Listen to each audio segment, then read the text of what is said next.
welcome back to another video. Today I am doing a video I should have been doing for a while, or should have done a while ago, and that is covering chain, impulse, repeating, and conditional command blocks. So, yeah, there are all the commands we covered so far, them of course, because there's too many of them.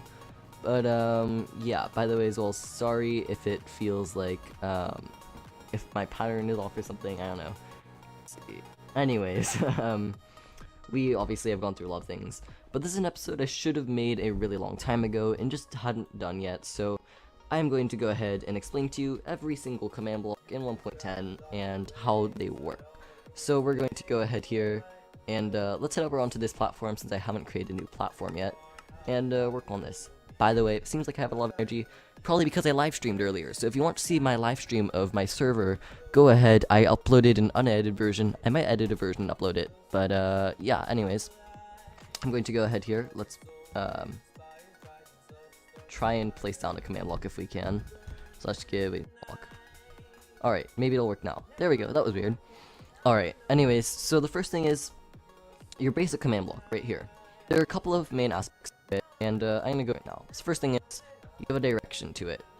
This only really matters if you're going to be using it as chain command blocks, but I will explain that later. You'll notice it'll point to it from every side. The next thing is you have repeat command blocks, chain command blocks, and impulse command blocks, and I'll go over all of those later.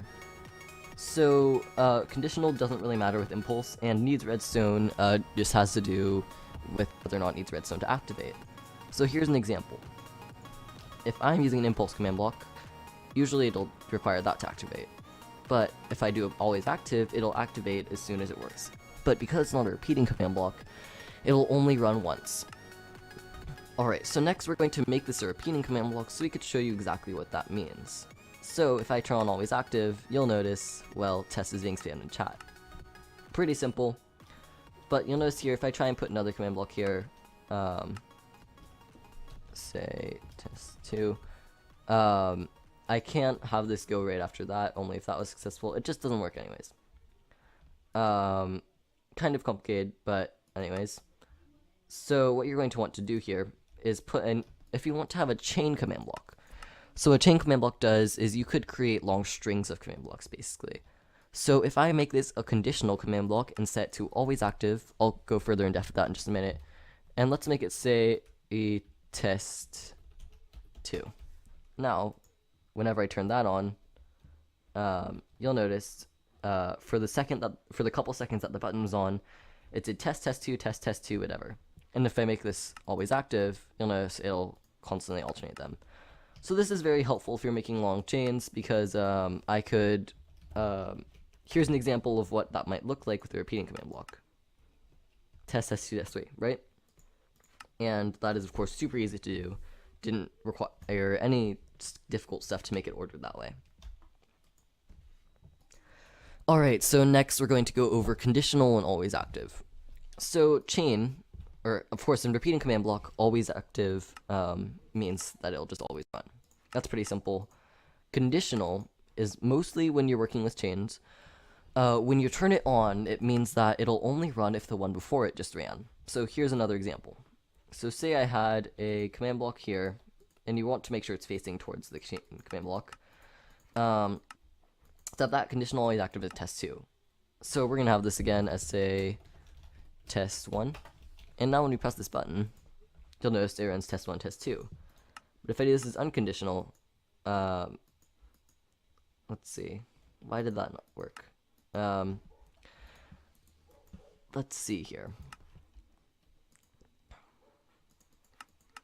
So you'll notice here, when we press this, actually, let's try execute at the location. If you don't want to see an execute tutorial, I look at my playlist with command tutorials. I have it there. Execute at a TP or no, say test. So now, I believe if I did this correctly, okay, notice I said test, and then I went on to that.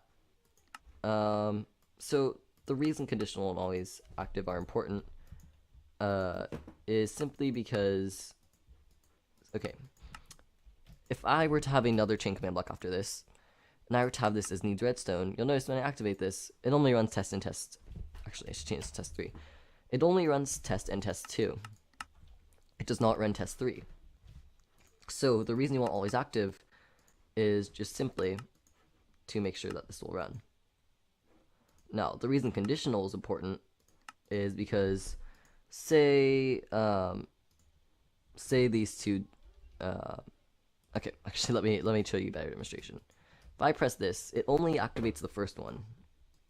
So when I have this set to conditional, basically the idea is if this thing never got activated, these two can't activate. I can't put a button on it and have it activate just like that, because that didn't just run. So that's exactly what that means. And so yeah, impulse chain repeating, very simple.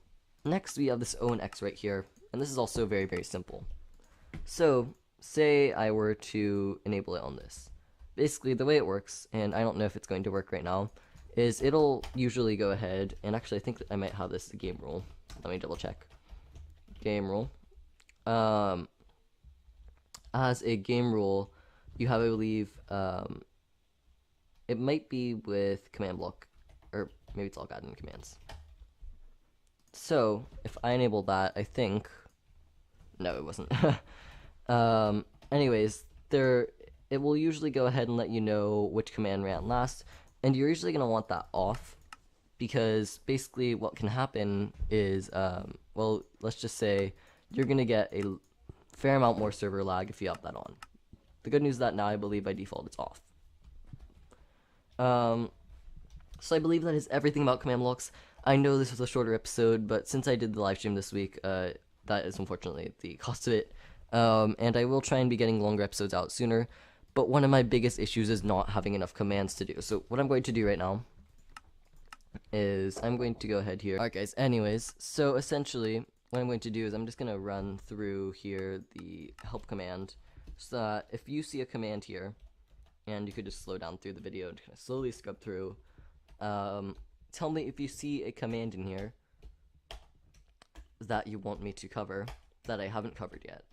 So I've had a lot of people commenting on videos recently saying, can you make a video on this? And I've actually made videos on a lot of those commands already, so yeah, make sure you look through though before you comment, because obviously I may have already made a video on it. That's small. Sorry as well if I just seem like really talkative. Again, just streamed. Alright guys, I hope you have enjoyed this episode. If you have, go ahead and leave a like down below, and subscribe if you haven't already. Thank you as well for 162 subscribers. By the time this video is out, I'll probably be 63 or 64, which is just amazing, guys. So yeah, guys, I hope you have enjoyed this video, and yeah, thanks for watching. Bye!